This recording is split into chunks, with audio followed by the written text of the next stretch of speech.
This episode is sponsored by Body Dynamics. And as you guys already know, there's no better time than the present to start supplementing your nutrition to help fight against poor health. At Body Dynamics, they provide third-party tested supplements such as the Mega Nutritional Vitamins, Total Digestion Probiotic, CBD oil, and that's just to name a few. They have a ton of stuff on their website. They have a lot of different supplements to check out for your different needs. They have testimonials, they have reviews, they have videos with information on it. It's a great website.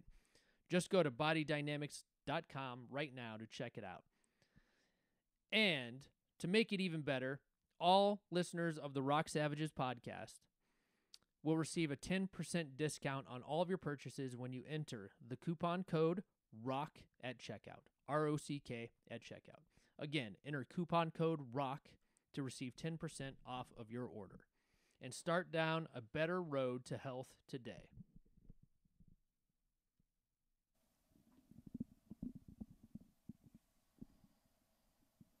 Hey, everyone.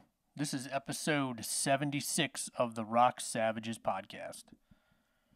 As usual, you guys can find us on rocksavagepod.com. That is our homepage. You can subscribe to our RSS feed there.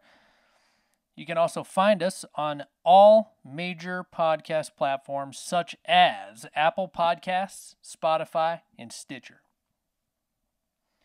You guys already know the score. You know the game, man. To help us out, go to any one of these, subscribe, follow, rate, and review if you can.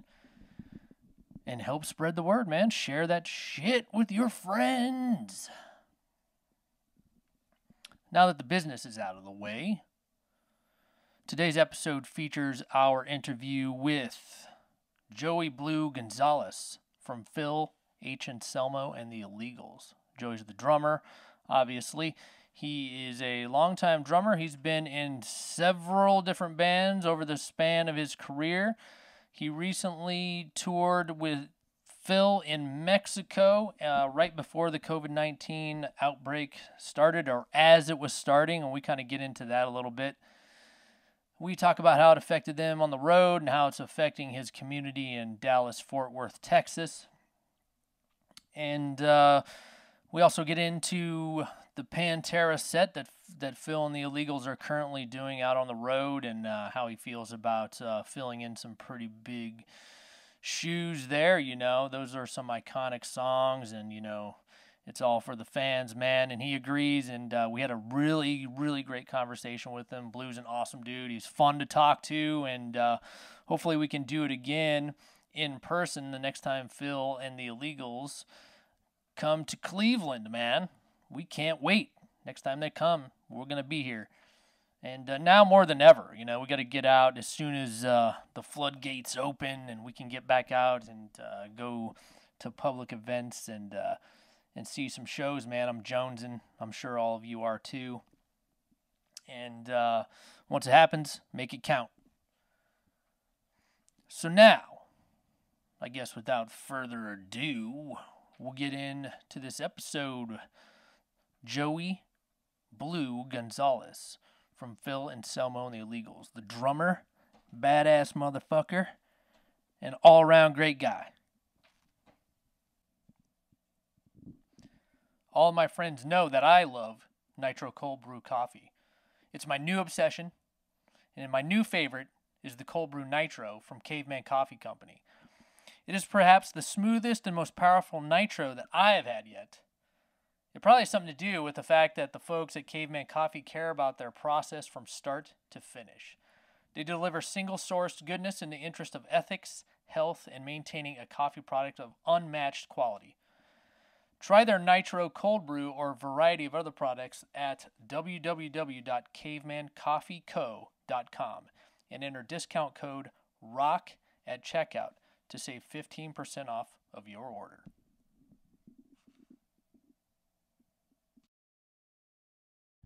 Once in a while. I was listening to that the other day. Some Deliverance? Yeah. No. Yeah. That was Deliverance? Yeah, it's Deliverance, yeah. I How's it thought go? it was all Sing it for us. No. Go ahead. The mood's gone. It's gone. How can it be gone? If I had a guitar in my hand, why do I sound terrible? That's how you sound, bro. I do. Sound like That's why I shit. stopped singing. Is that better? Go Yeah, ahead. no. It's fine. All right. Well, dude, you sound the same to me. You sound exactly the same. The same. You've always sounded like that. I will. Yeah. To be fair, I sound like shit too. Hello. You know Why does what it I mean? seem like these things are real quiet? There we Turn it go. down, Now turn we're it talking. There you go. Hey everyone! Now it's really fucking loud in our headphones. This is some backstage, you know, of podcasting. You know, we're just doing it right on the fly. It's okay. Yeah, right on. How about now? There we go. So you're listening to Deliverance, huh? Did you listen to it front to back? No. 'Cause that's an album worth listening to front to back. I rarely listen to anything front to back. Jeez, dude. I'm all over the place. I'm erratic. Yeah, you're song by song now. No, I like to switch it up. I like to be surprised. I put that shit on random. So you're a playlist now, right? Playlist guy? No. I don't pick it out. I like it to just come on, just surprise me. Like, oh, I wouldn't have expected to hear that song in that order. Shit, Post Malone. I love this shit. You say that? No, he didn't make my playlist. Oh, he didn't. Good. Well, you know, I'm sure he's a nice guy, dude. Dos Equis, please. Dos? Another one? We're drinking here on the Rock Savages podcast today.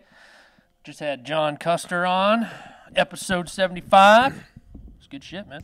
Hey, Blue's Uh-oh. calling in. We got a phone call. Hello, What's going on, man? Blue.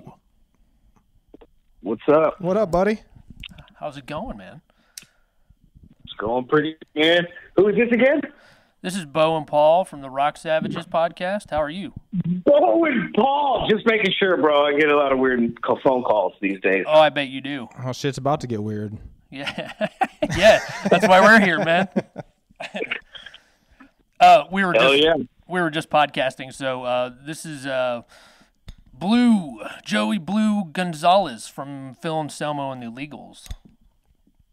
Yes, sir. How's everything going in Fort Worth, Texas, man? Oh, man. It's going, man, but it's pretty bleak. Not much to do, not much going on. Just getting ready for the long haul, I guess. Yeah. Are you guys completely What about shut you down? guys, man? We are not under martial law like it appears like Boston is, you know, like they have a curfew of like 9 o'clock, but we have all of our restaurants are shut down. Of course, music venues, Tattoo parlors. Everyone's scruffy now, Yeah. which was okay because I was scruffy before. It didn't affect me none. And I already practiced social distancing. So fuck it. Yeah, fuck yeah. What was it? One of my favorite things is like I didn't realize my lifestyle was called quarantine. So Right? that's pretty fucking good. Yeah, it's like, Although that really doesn't apply to me because I do I travel and meet a lot of people. But when I come home, I definitely like to be home. Yeah, But actually, this is absurd. yeah, I'm on board with that. I think it is fucking absurd, but I think we're all in the same boat there. We all agree. I was going to ask you what your thoughts are on all this nonsense or non-nonsense. I don't know what's going on, dude. I think it's really fucking bizarre, though. yeah, it feels like It is bizarre. Well, I mean, you guys just mentioned martial law. That shit's scary. Like I'm in Texas, man, and people are they're weirding out, and everybody's obviously. But at what point is it not just? It's not just freaking out because you're going to the store wearing masks and stuff. It's going to be like this is what some Asian cultures have been doing for years, anyways. And it's just for now, it's just going to be part of the routine, man. I mean, just to do your part. So. But yeah, we're still open. We still got places open that are, essential. And but other than that, it's pretty quiet, man. And I live out in the country by a lake. And so now that the weather's getting a little bit nicer, I'm basically just going to try to go be a lake rat for a little bit. nothing wrong with that. Are you guys, No. did you guys have any tour dates canceled because of this? We were playing that festival in Arizona, and it got canceled. What's the name of that fest?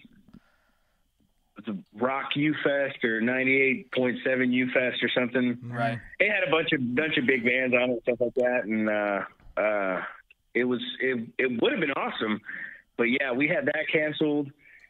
When we went down to Mexico to play that Hell in Heaven Fest, we a bunch of bands canceled the second night of the festival, and we were supposed to play 2 nights. Excuse me, hiccups. And the Mexican government pulled a bunch of bands from Sunday, so I guess they just didn't want to assume responsibility for anybody getting sick or whatever. So I think the festival still had a bunch of locals, but we weren't able to play 2 nights, and that was like basically one of the last major festivals in the world. I mean, I don't know of anything else that was going on at the time. I think there was a couple other events that were pretty sizable, but that was about it. Yeah, I mean, that industry has just been devastated. I mean, all tours are canceled. I mean, a lot of showcases, and it's insane that you're just all of a sudden decided that you're not essential and your lifestyle or your income is no longer essential. And well, I mean, I get it. You know, I'm not one of those people like that, like as far as the excess that people, like some sports stars and stuff like that, like they make millions and millions and millions of dollars and stuff like that. It's like, I wish I made that kind of money, but you know, as they say, more money, more problems. True. So I'm cool. Like, I'm happy with what we got going on. It hurts, but you know, I definitely understand that there are some jobs that, I mean, it sucks and I hate to say it, but there are some jobs where, I mean, I get it. If you're trying to keep people safe and keep them away from each other, shut your fucking place down. But like I said, you know, being in rock and roll and being in heavy metal and shit, you know, you guys understand the feeling of growing up a rebel. You don't want to fucking listen. Fuck that, dude. We're going to do what we want to do. We got this shit. And then at what point are you like, man, I can't take that chance and be that guy. Like when I came back from Mexico, I didn't even get to see my dad. I had my dad put my keys in my fucking car and I kept my distance from him.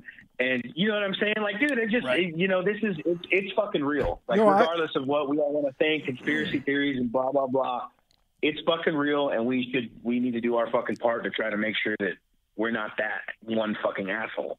Yeah, I get that too. But at the same time, I mean, I see both sides of it. You know, do you want that to be the last, you know, time you will ever see your father or, you know, your loved one, and you don't want to be, you know, No, absolutely not, man. But the reality is that there's lots of people that are passing right now that are dying without any family at all. And we know some people like that it's hitting close to home. So, you know, like you said, there are two sides of the argument because, again, there is still my rebellious side that's like, fuck this, man. I want to go out and I want to do stuff. But it's like you got to, if you're going to do that, just find something you can do that's not really going to fucking affect anybody else, which is at this point is really fucking hard. Yeah.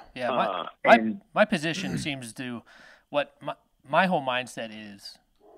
It's a thing. We all know that, but at the same time, it's like, is this setting a precedent for the future? How is this the new normal? Yes, that's exactly. Yes, dude, you're fucking. It's fucked up. A good, but I don't want to out him on here, but a good friend of mine, one of my best friends, he said something that just kind of like, it's fucking ringing in my head. He's like, do you really think they're going to let things go back to the way they were after this is over? And that's like whoa, fucked up. Because like I said, it's a real thing and it's actually scary. My daughter has some respiratory issues, so I have to definitely be careful with the situation there. Right. But on the other hand, as far as like if you're thinking about conspiracy theories or whatever the fuck, anything evil, masterminded, or shady, underhanded shit, if there was a time to fucking do it, this is the time. Right. So it's just like everyone's at home. It's a double-edged sword, man. It's like I'm gonna do my part to be safe, but these motherfuckers are up to something. Right. I don't know if you think back, you know, 20, 30 years ago, I don't know if the population would have easily conceded and said, you know what, I'll stay home and not make any money. I just don't know. I think now is the perfect time, and people are and I do take it seriously, but there are a lot of other things out there that we're not quarantining ourselves from. That I don't know. I see both sides of it. It's I'm not a scientist or medical professional. I personally think we already all got it. Yeah. Like, for real. I personally think we're already all fucking carriers. I mean, for the most part, a lot of us already carry the cancer cells as well. But as far as like a sickness to spread this fast and the amount of people that were overseas, dude, people travel all over the world. Like, that's people's fucking jobs. That's part of my job. Right, for sure. So, dude, it's like, if you're going to get it, you're going to get it. And that's why I say you got to do your part and at least do your part. Because regardless if you're a happy, healthy individual, you could still be carrying that, supposedly. So, again, that's the thing. And how you're saying, like, 20, 30 years ago, would you be able to convince everybody to stay the fuck home? It's like, no, but see, the reason they're staying home is because they're scared. Right. Like, this is, I mean, no one wants to be that asshole. I mean, people still want to be individuals and do their thing, but you got them scared. So, I mean, that's it. You know, it's to me, it's a win-win. It's going to be good on the environment. Hopefully. I've just been trying to be fucking positive about it, man, because what else can I do? Right. I can't play any fucking gig. I can't do shit. You guys aren't doing any writing or nothing? Wouldn't now be a great time to do any writing? Now we can get into the music. Yeah. My guys are writing riffs. They're sending me some riffs. And we're just bouncing ideas off each other and just trying to fucking. Is that how you guys normally do it? Together. Is that how you guys normally do it? They just send you the riffs? Normally we fucking write at Phillip's house and we just get in the jam room and get lifted and just jam and get jam lifted. And jam I love it. Yeah. Just jelly and jam. As an outsider looking in, it seems like Phil's House Core Records organization now, and his studio Nosferatu's Lair. It's like it's kind of become like the Muscle Shoals or like the famed studios of heavy metal, dude. And you are probably his session drummer. That's kind of how I look at it. Yeah, well, yeah. I mean, I've been working with Phillip for about 10 years, and I've done everything that besides down. I mean, N minor, super joint, the illegals, and then we had that other thing that we recorded that never released, Submetriton and Ganga, which were riffs. Believe it or not, riffs that were too heavy to be the illegals. Jeez. So we made another band that hardly anybody's ever heard of. And we have material that just has never been released, and it is fucking insane, dude. It's awesome. Every time I hear it, it gives me goosebumps because I'm like, dude, we wrote this. Like, this is stupid, dude. This is fucking crazy. What are you sitting on it for then? Because it's fucking awful music. It's like you guys heard of Portal? Yeah, probably through Phil. Shit. Portal, through Phillip. Portal is fucking devastating, dude. And their music, it's not, to me, it's not like, it took me fucking a year before I finally was like, dude, this shit is fucking awesome. Like, it was definitely, and then once I saw them live and saw what they were doing, yeah, it made more sense to me. And then it was like, dude, this is fucking beautiful. I mean, everything is, it's fucking dramatic in the way that it's played. Like, it's crazy. It's like horror music, dude. If you're thinking of a scary movie, like, this is the fucking horror metal, dude. It's ridiculous. But dude, that's where it kind of like Phillip was he's a huge fan of that band, and we just kind of went on that kind of kick to try to make something that was just fucking ugly.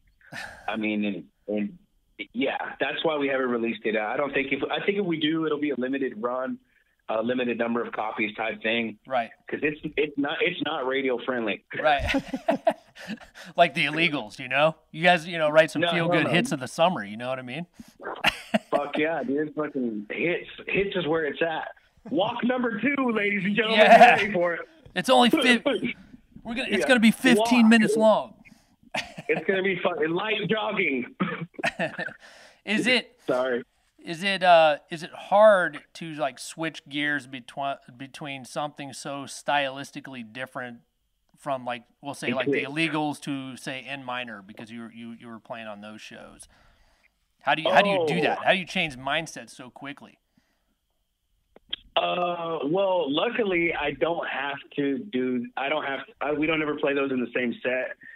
Right. I don't have to really adapt. But as far as the mindset, I have to smoke a lot more and I have to calm down and I definitely take a lot more bathroom breaks because I don't sweat as much. So it just like when we're doing the illegals and shit, it's fucking balls to the wall. I like to, once we get started, dude, and once I break a sweat, I'm like, please, guys, let's do this shit to the point to where, like, stop, take a smoke break, whatever, and then come back to it. You know what I mean? Nice little chunks.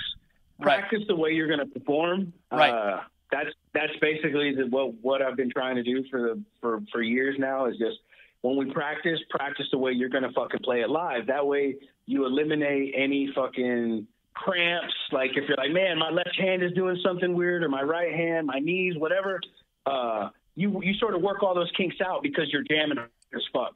Right. And when you go to something like in minor, it's really just, I got to just really relax and go with the flow. We have a cellist, piano player, three guitar players, Phillip. I attempt to do backup vocals and stuff like that. And it's just drummer with it's a really mic. chilled out vibe, man. But it's playing for Phillip is kind of, for years, it's really intimidating. And even though I'm in his band and have been in his band for years, you know, every time I get into the jam room, like I'll practice a set with my guys and then he'll come in. And every time, dude, it's just like a little nervousness again because he's the fucking man, dude. Like he's one of my best friends. Absolute one of my best friends, and is totally fucking. He's awesome. He's been so good to me and taking care of me over the years.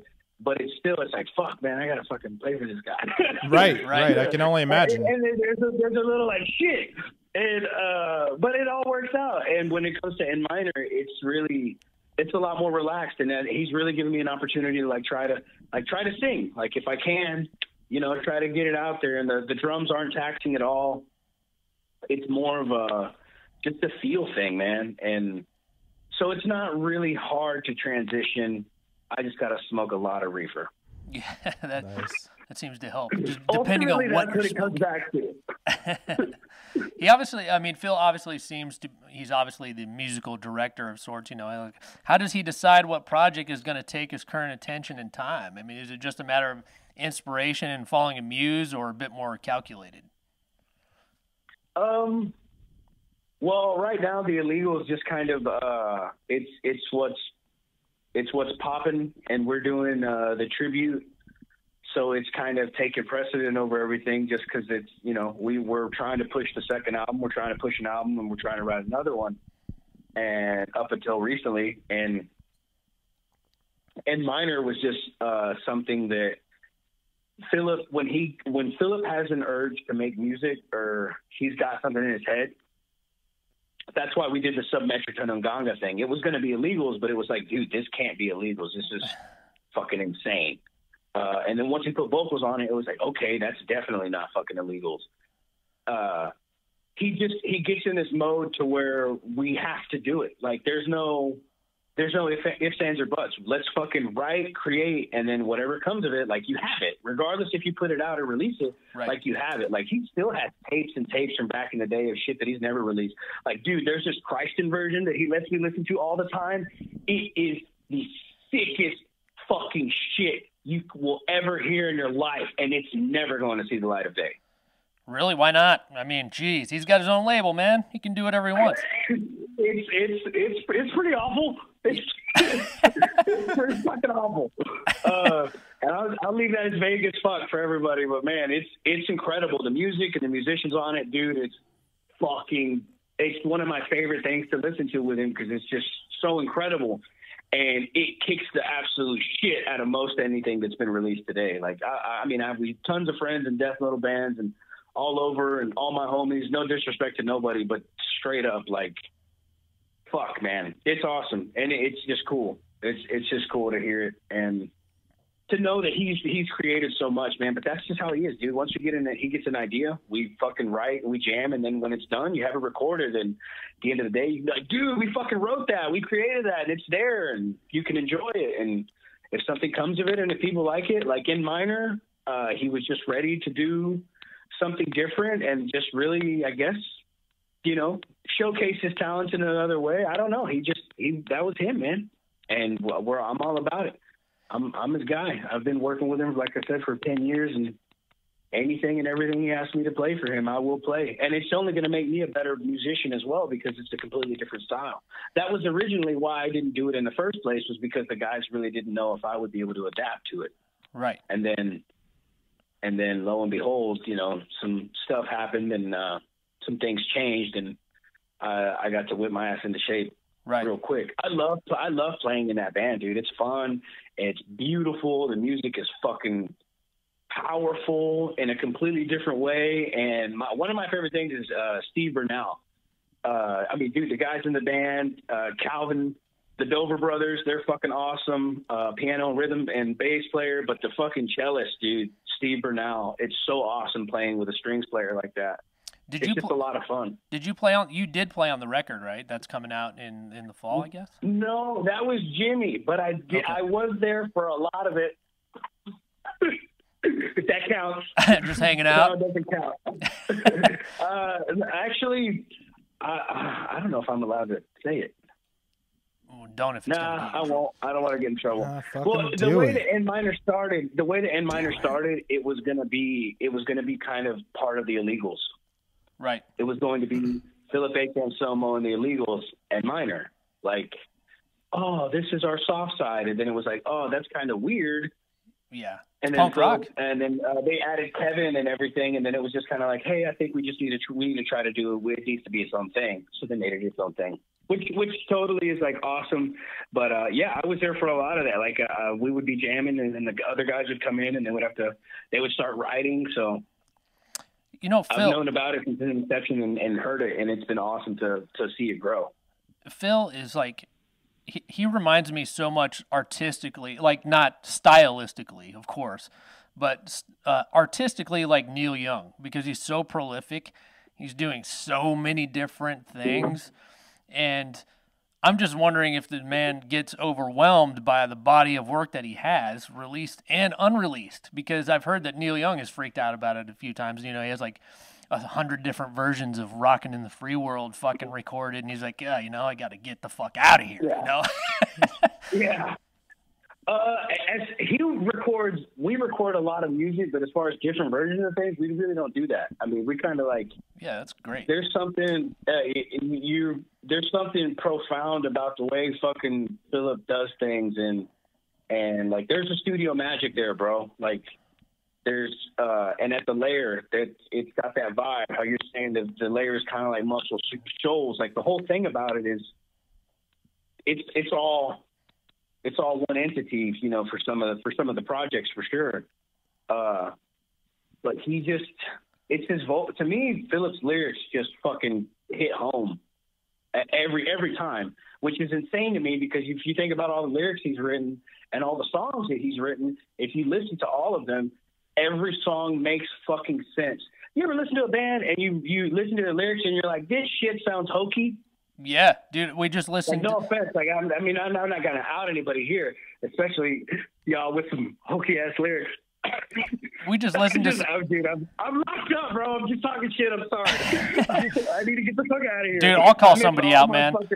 We were listening to Lou Reed the other day, and I'm like, what the fuck does that mean? It's just jibber jabber, some of it. I just don't understand some of this bullshit lyrics, you know? It's like, that doesn't make any fucking sense, you know? Well, sometimes that is what makes sense about it. Yeah, sometimes that's just funny. Sometimes it can, you know, you can get some funny shit out there, but the way Phillip writes is meaningful. It's definitely meaningful. It's meaningful and it's powerful. Like, he's not necessarily like I'm a big fan of Tom Waits.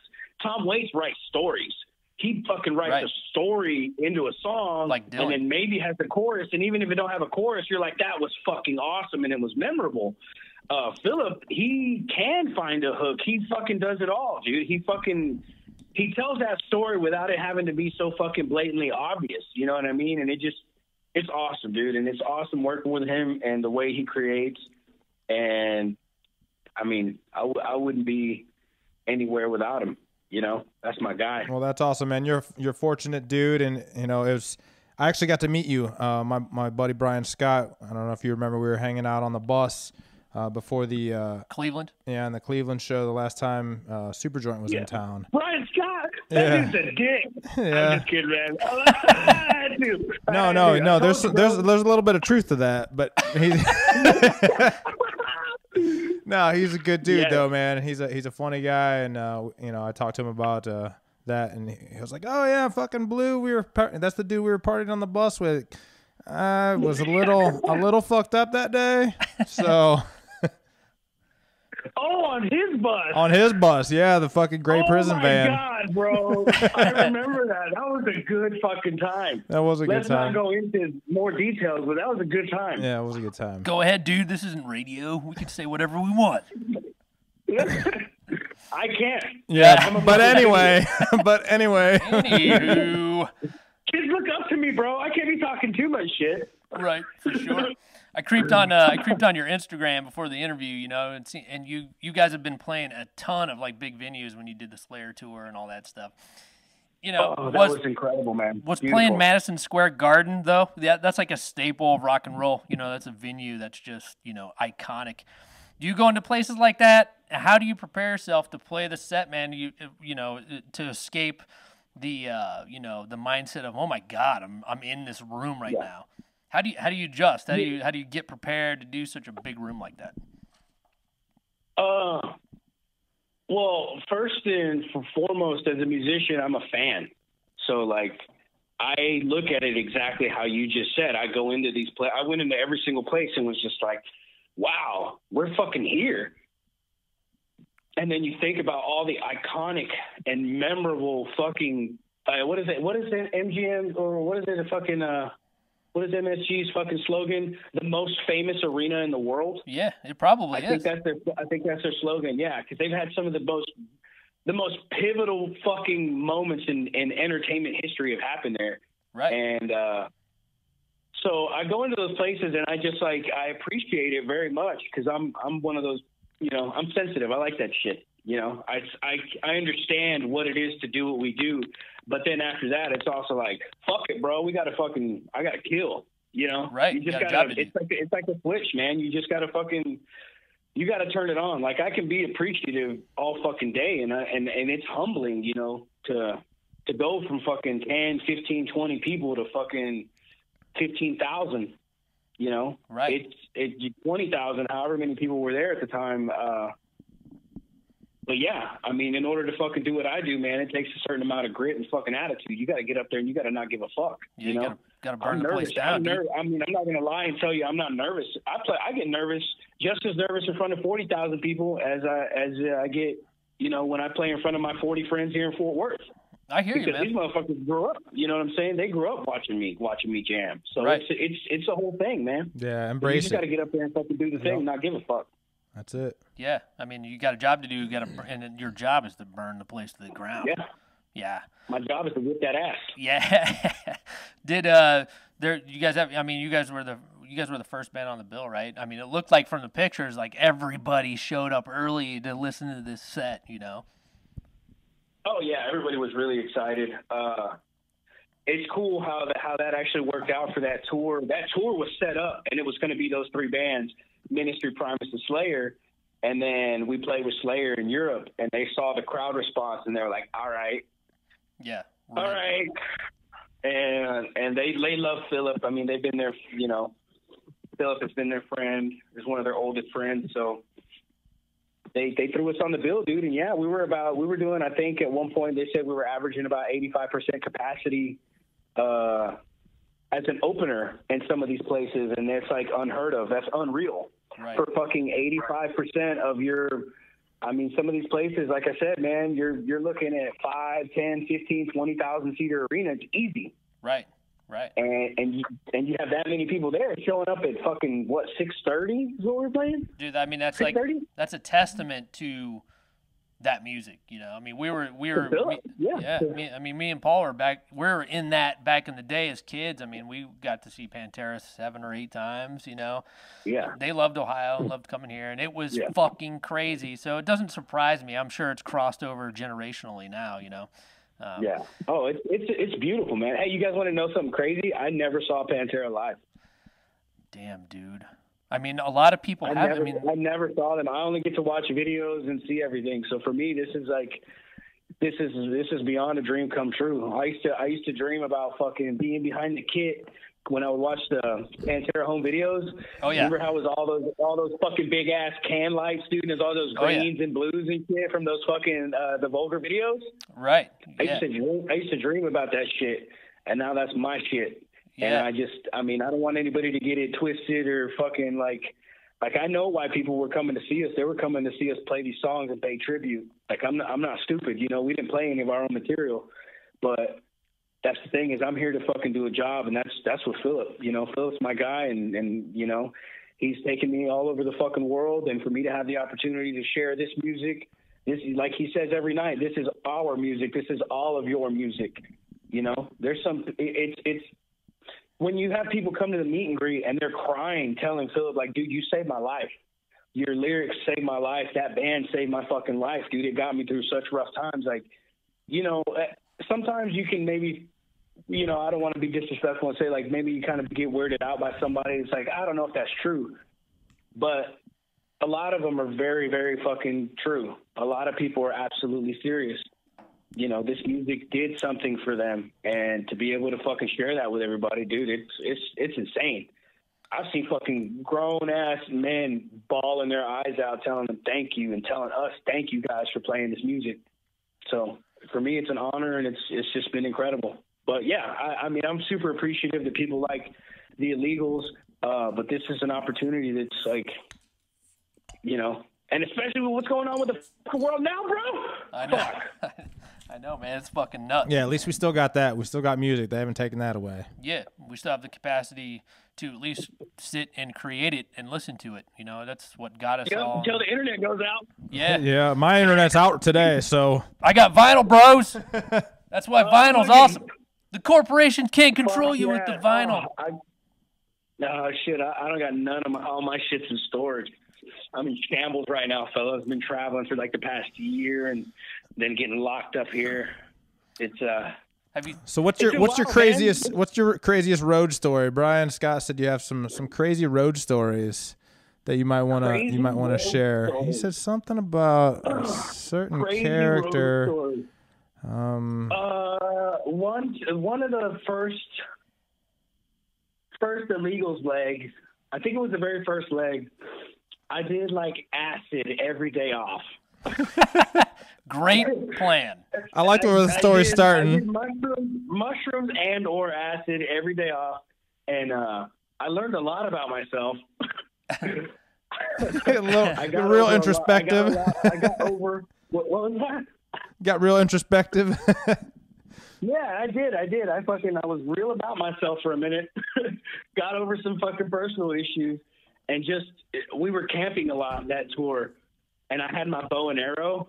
Dude, I was fucking like bow hunter, bro. It was badass. Rambo. Well, you know what? There's actually some There's actually like some scientific testing around. You know, microdosing acid is like helping people get to know themselves and perspective in their place in the world. You know, because shit, there's a lot of societal pressures to be something or do something or feel a certain way, and I agree that perspective, can have you step back and see yourself outside of that rat race, I guess. Yes.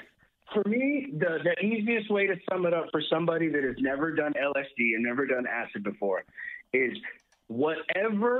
think of the most powerful feeling you've ever had in your life, whether it be good or bad. And just imagine that you could take something that could get you there. Right. And let you think and think clearly, not be blinded by an emotional response. You are being taken over by something that is so fucking powerful. That's why it's mind expanding, because it lets you know I can feel something else besides what I'm feeling now. Now, I'm not going to lie. When I did that fucking acid on that tour, I was going through some shit. I was going through a lot of personal stuff at home, and I didn't really know how to deal with it. I didn't know how to let go. Well, guess what? That shit let me know that I didn't have to feel like that, And then some people are like, oh, it's fucking crazy, dude. You just did drugs to mask another pain. So, Yeah. I'm a fucking adult. Who doesn't? Right. Who doesn't do that? But anyway, but in like I was partying, I was having a good time. But anyways, when you do it in like microdosing, how you're saying, dude, it just allows you to feel something. It allows you to feel something different, but not be like, oh, I need this. Not like an addictive thing. More so of, this is so fucking powerful. I have this within myself to be able to fucking feel something different, to be able to work on myself, to be able to see that it's not so fucking bleak, dark, whatever the fuck, that I can let go. Right. There's no stigma attached. That's a beautiful fucking thing. You know, there's hardly a stigma attached to, you know, alcohol or drinking a fucking cup of coffee. So, you know, it's just another, you know, thing to add to the mix. I don't see the stigma, you know, that's been attached to it, you know, for as long as it has. I mean, dude, every thought is a chemical response, an electrical fucking impulse. Right. All Sugar. you're doing is throwing a little into the mix, and you know, sometimes it's good, sometimes it's bad, and for some people it can get really fucking bad. You know, me personally, I've never had a bad trip. Like, I know how people tell you, like, you shouldn't look in the mirror, you shouldn't get like down on yourself. Nonsense. Fuck that, dude. I love that shit. Yeah. I'll fucking stare in the mirror and stare at myself and just be fucking just losing my mind. Right. And I think it's great. Go deep, man. Fucking go deep. Yeah. Until you get on stage, deep, but and then you're like, "What?" I'm smart enough to know to come back. Right. That's the fine line. Some people take shit too far and they fucking lose their shit. Some people start smoking PCP. Oh yeah. You know. Yeah. You got to have some boundaries for sure. Yeah, there's a difference betwing PCP and mushrooms. You know. Have you ever done DMT? I was going to ask. What? I've been trying to, but every time I get told after practice. Yeah, after practice. That's probably not a bad reason. A bad yeah, rule. and then every time after practice, I fucking fall asleep. So have you done mushrooms on stage? I've heard nothing but good things, and I can't wait. I can't wait to do it. I can't wait to try to go on a fucking ayahuasca retreat. Oh my God, shit, man! I like the, you know, like you say, an introspective, you know, point of views of it. You can fucking learn a lot about yourself, and then at the end of the day, it's like, well, if you're just doing it to get fucked up, it's like, well, why are you fucking drinking beer? Why are you drinking liquor? I'm not a big drinker. Like, that was never my thing. Right. And I mean, I smoke cigarettes, and, you know, I smoke reefer, and I like to dabble in some weird shit and fucking lose my mind a little bit. And that's it. Like, I know I need to come back. I know where I'm at. Right. Just get your shit done, and then do whatever you want after that. You know, take care of your fam. Yeah, bills are paid, man. Daddy's gonna play. Right. There you go. And now, have you been under the influence of mushrooms while on stage playing the drums? Because drums are so physical, you know. It's like, I'm a drummer too. We're both musicians, so yeah. You know, we've been in some precarious situations on stage before. I mean, wouldn't you think? You know. Yeah. So me personally, I whenever I was with my other band Warbeast, I would fucking I would smoke a lot. I smoke a lot of reefer. But when I perform with Phillip, I stop smoking like an hour and a half at least to 2 hours before we play. And then the hour before the show, I pace back and forth and stretch and just like get mean as fuck and get this weird look on my face. I'm not really the most talkative guy anymore. I'm glad I could finally say this and you know, and hopefully spread this interview around. So now when all my friends want to come hang out before a show, they're kind of like, okay, Blue's not just insane. Like, this is what he does. Right. Like, it just, I don't know. It just feels cool to get in the fucking zone. You know what I mean? Like, I love my friends. I love all my people and being around everybody and being personable and all that good shit and fucking hanging out.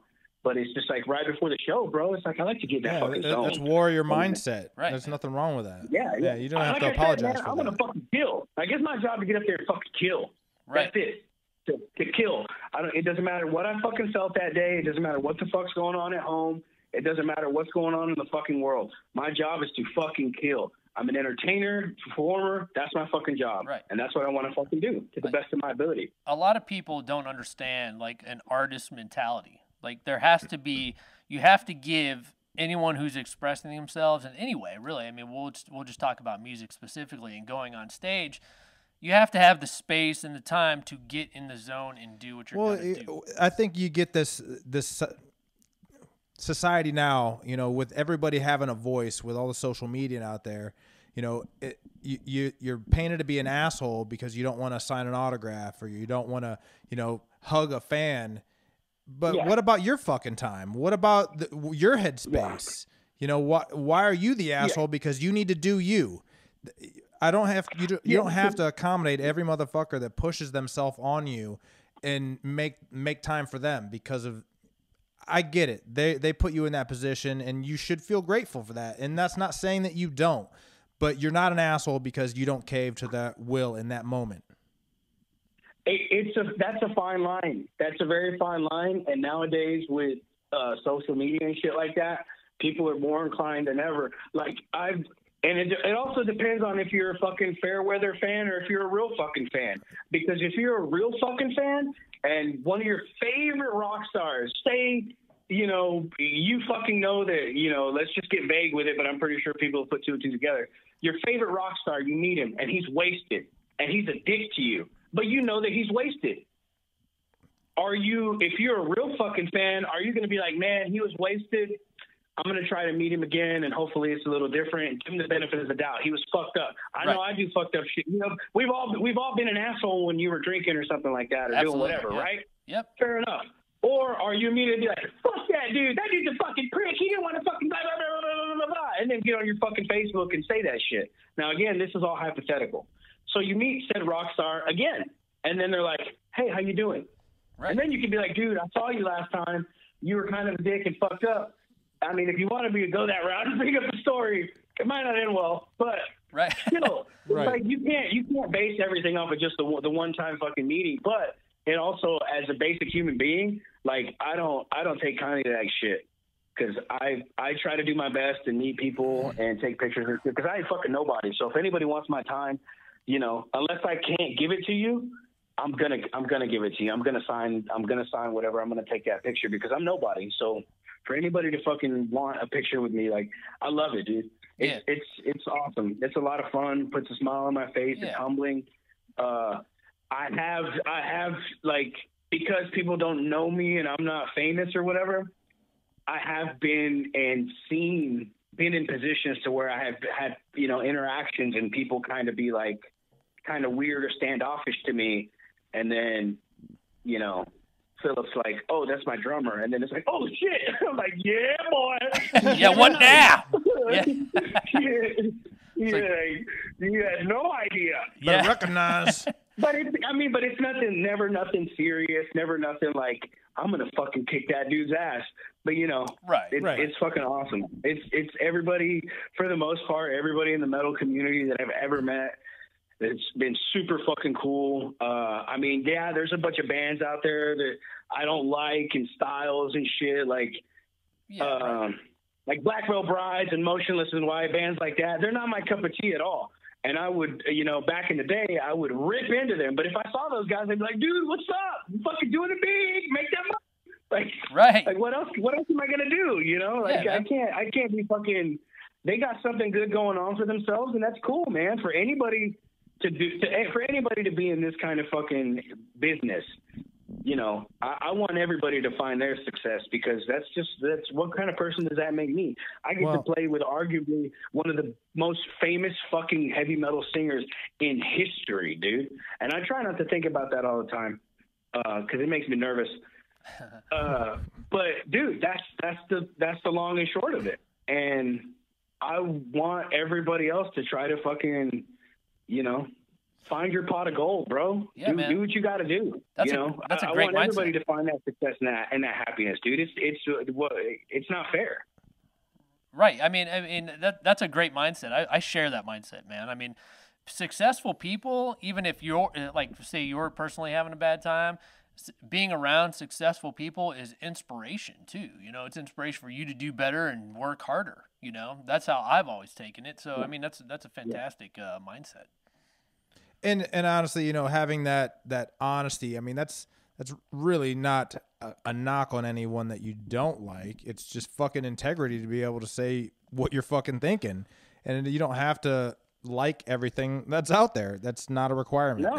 As long as the people are cool, who gives a fuck, Yeah, for sure. I mean, dude, how many times have you guys heard Phillip make fun of bands or black metal bands on stage, and then you see pictures of them together and shit on that. Yeah. And that's one of the things is like, that's just him. Like he'll fucking make fun of your ass, but I mean that doesn't mean he don't love you, and that doesn't mean he don't respect you.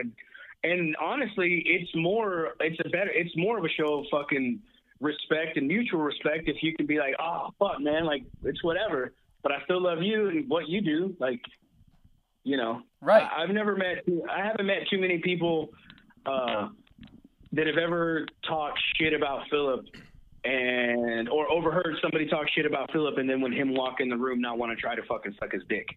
Like, Probably. God damn, man, this is some candid shit, bro. Yeah, man. That's the world of podcasting, dude. That's what we thrive on, man. We're not radio. Fuck yeah, fuck the world, bro. This shit's over, bro. We ain't going back to shit. Yeah, I mean, yeah, it's that's a no, but like I said, everybody in the metal community is usually fucking cool, really fucking nice. Yeah, you're and then right. in the entertainment industry as a whole. But yeah, you do have your assholes, and you do have certain people who are like, oh, watch out for that guy. He's been known to be a dick. And if that's the case, I'm not gonna be like, hey man, give me a picture. I probably would. I'd probably try just to make him mad if that's the kind of person. Yeah, that they well, are. I mean, there you go. Well, you're that guy.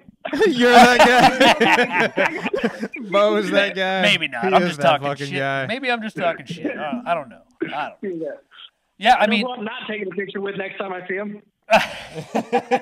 no way, dude. Come on. But yeah, I mean, well, seeing Phil taking a picture with Post Malone, dude. I mean, that was the trippiest shit I've ever seen. I mean, my girlfriend's kids listen to Post Malone. I was like, do you guys know who Phil Anselmo is? They're like 19, you know. They don't know shit about metal. Yeah. So I was like, well, look. Not real metal. You know, yeah, right. Yeah. I mean, you know. Dude, he's a huge Phil fan and a Pantera fan. It was awesome. I asked Post, I was like, dude, get us on your festival. He's like, absolutely. I was like, Nice. if you get us on the festival, then you can sing with Phillip. And if that happens, Bam. you know, Yeah. Ozzy did it. I know, dude. I mean, nothing against Post Malone, but I heard that. I was like, why did Ozzy do this? I have no fucking clue why he would Money. even. Relevancy, yeah. But he's got money. I mean, he's got tons of money. That's Money in all capital. Yeah, well, what about Sharon Osbourne's money? Right? Yeah, I mean, I She's guess back so, there man. working the strings. Yeah. No, dude, it sounds awful, but you got to think about, like, Ozzy, it's not just him and her anymore. Like, it's a maybe at fucking one point machine. it was probably them and Yeah. an accountant and shit like that. Right. Dude, he is a fucking living, breathing business. There's Yeah. so many fucking people that probably work underneath him. They probably got a fucking headquarters and all this shit and all these people working for him. Dude, it's just the, you know, it was hot. Strike while the iron's hot. Post Malone's hot. Is a huge fan. Fuck it, why not? I mean, dude, Jason Momoa's hot as fuck. That's weird, dude. That's like some end time. That was some So end time weird. shit because Ozzy did that song with Post, and then Ozzy got fucking Jason Momoa to do that video. Both of them were in L.A. Now Slayer's not on tour anymore. Right. Right. Yeah. Jeez, dude. You just blew my mind. That went nowhere so fast. That's fine, dude. Like I said, it's podcasting. It's not radio. We can do whatever we want in this space, you know? I like it. Yeah, I like that's how it. it is. Now, I think I'm starting to break a sweat. you sound like it. You're like, yeah!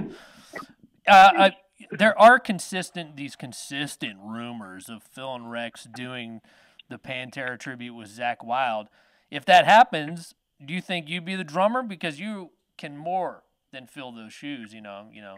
No, yeah. I really, really, really appreciate that, man. That means a lot to hear you guys say that. These songs are loved by millions of people and have been listened to millions of times by all these people, so everybody would know. I've been pretty fortunate. I have yet to read too many negative comments about myself. I really don't. I like to read them because, you know, fuck it, I'll be a troll every once in a while. Who gives a shit? Yeah. I like fucking with people. Right. But, you know, like I said, I'm sensitive, so I stay away from the comments that are about me. Right. And but I love it, man. It's nerve wracking, dude. You know, there's little bits and things that Vince does. That's just the way he does it, and you know, that's I'm just trying to do the best I can, man. So it means a lot, and I love what I do, and I love being able to be a part of this. It's an absolute dream come true. # blessed. Yeah. And it's fucking great, man. It's crazy. It's so fucking crazy. Surreal, I bet, huh? Yeah, people are ready to. It's surreal, and people are fucking gonna, pick this shit apart. And I'm just trying to do my part. That's the minority. I mean, people that's just the want to hear minority, those but the songs. minority is the loudest. It's the fucking squeaky wheel that is getting heard because they're fucking unhappy with their own lives. Yeah, Yeah, they are. No, yeah. Well, it happens. But as far as I would love to be that guy. I know that I'm not the guy. I'm going to fight whoever. We're fucking fighting. Like if I swear to fucking God, we're fighting. But I don't think that's gonna happen, man. I think we're people are really weird about being when people saw it, they're like, oh, the tribute's gonna happen. It's like, dude, the illegals have been doing the tribute for about a year now, right? And we've actually done it for a full year, the world twice over, very successfully. So that to me just shows me how fucking kind of closed-minded our American fans are when it comes to being, in their own little world about like you're only worried about your fucking bands coming in through your town and shit. Like I have a couple good friends of mine. One of my friends That's here, silly. they actively travels at least several hours to go to other shows, to go to other places, mainly because the area they're in is pretty small anyways, but still. Here in Fort Worth and Dallas and shit like that, Dallas people don't go to Fort Worth. It's 35 minutes, bro. Like, unless it's a big metal show and shit, like, there's Dallas bands that I've never even fucking heard of. They're good. They're, like, really fucking good bands. And there's Fort Worth bands that I've never heard of that are... Yeah, right. They're pretty good. So, but you have these two major markets that are pretty close together, and no one fucking goes anywhere. That's bizarre. And, like... I know New York used to have a big scene, and California, they got a bunch of big scenes, but it's just, it's hard, man. It's hard to get fucking people out there. And once you have that kind of confusion on like, oh, well, you're going to get more famous dudes to do it, that's not going to fucking make it better. Right. I guess it would be cool to have Rex on bass and whatever. Yeah. And Zach was like, let's just be fucking real with it, all right? Fucking, that would be cool. And Zach being on guitar because he was one of Dime's best friends, would be cool. Would it be cool? Would it be cool? Yes. Is it going to happen? No. Why? Because the fucking illegals. That's why. Right. I mean, that makes perfect sense. But to make everybody think, it could. It might. I mean, who knows? Shit, you never know. I mean, it keeps coming up. Play the fucking drums, dude. I don't know. Like, shit. If they want to fucking do it, fucking do it. Like I said, I'm either fucking fist fighting whoever they're going to try to get to play drums is not me, or I'm going to be the drum tech. Oh, shit. Phil and Rex. What the fuck? What? Did you hear that? Well, man, I think we've taken up enough of your time, but we appreciate you coming on and talking to us. And the next time you guys come to our area, which is the Cleveland, Ohio area, let's do an in-person interview, man, and cut it up. Have a good time.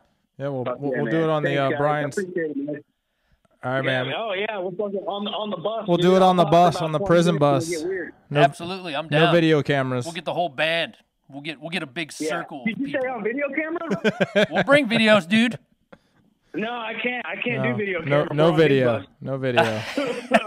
I hear you on that. All right, brother. We appreciate it, man. Chest cam only. So it's like cops. Yeah. No, dude. I'm bringing the camera helmet. So I'm even in the pisser, fucking filming. But even in the pisser. All right, man. Thanks, guys. You guys you're on social media. You're on Instagram. What's your Instagram? Just so everybody can follow you. My Instagram is BlueThrash66. For anything and everything related to housecore, Phillip, or anybody like that, go to thehousecorerecords.com. Now more than ever, it's important for everybody to fucking show your online support. Go fucking hit them likes. Go fucking share that shit. I know times are tough for everybody, so if you can't fucking buy any merch, take this time to share all your favorite bands social media platforms, all that shit, and fucking just show everybody some love. I mean, that's the easiest way to do it. There's motherfuckers out there making money for nothing, bro. So hook it up. Right on. Word. Right on. Well said. All right, man. We'll talk to you soon. And again, thank you very much. We appreciate it. Thank you, guys. Have a good one. Take it easy. Take care. Later, bum.